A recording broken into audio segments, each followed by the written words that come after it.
Hi,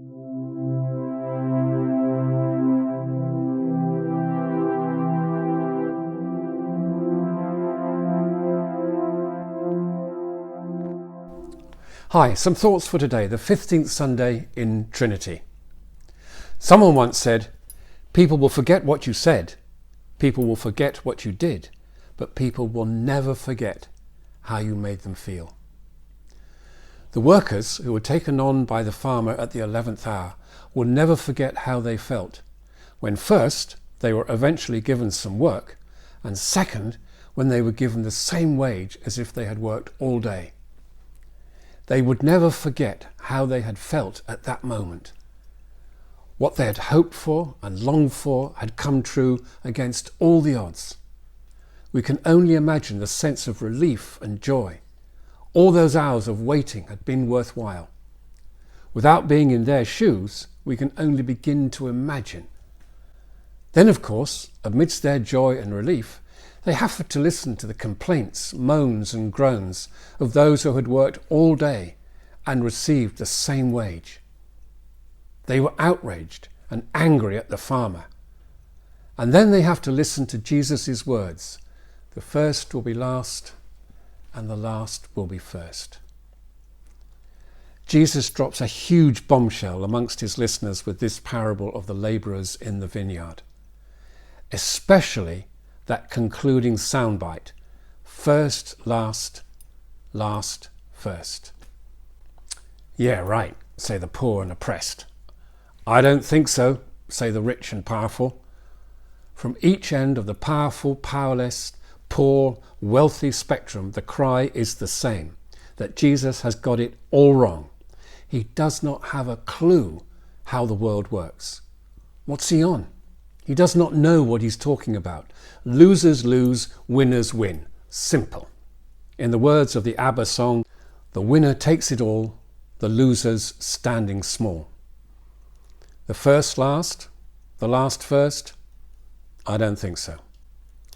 This is an outrage because those who only work 1 hour in the vineyard receive exactly the same as those who have done a whole day shift. It is just not fair. This is not how the system works. This way of thinking threatens the whole system, and who knows what might happen.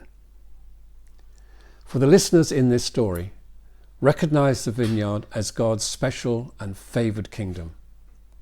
They saw themselves as those who had been working in the kingdom from the very beginning, and they saw the latecomers as the outsiders who were being offered the same rewards to be also part of this special kingdom. No way, they say. No way. God will not allow this to happen. No way. Jesus is wrong and hasn't a clue what he's saying. So what is Jesus trying to say? The key to unlocking and understanding is contained in the phrase, "Are you envious because I am generous?" Was that not the problem for the elder brother in the story of the prodigal son? Remember, he says to his father, "I have worked all my life for you, and never once did you give me a fatted calf to be able to make merry with my friends." He could not cope with his father's generosity.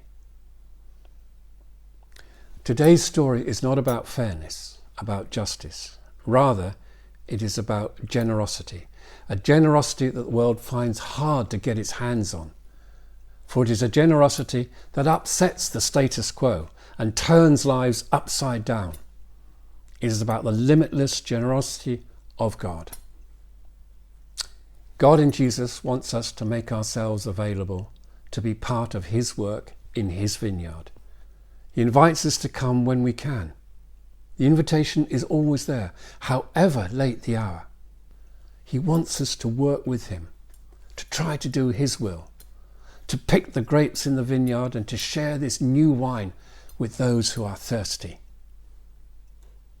We do it to be part of his abundant and generous harvest. Sometimes we can feel discarded, ignored and excluded from people, the world around us, or even our own family for whatever reason. We are branded as losers. Not much feels worse. We are yearning for someone to notice, to welcome us, to include us. Not to ask us any questions or to fill out forms, not to be bombarded with terms and conditions in small print, just a warm, generous heart whose hand reaches out to us and says, "It's okay, I'm with you." And wonderfully, our world is different because of the way someone made us feel.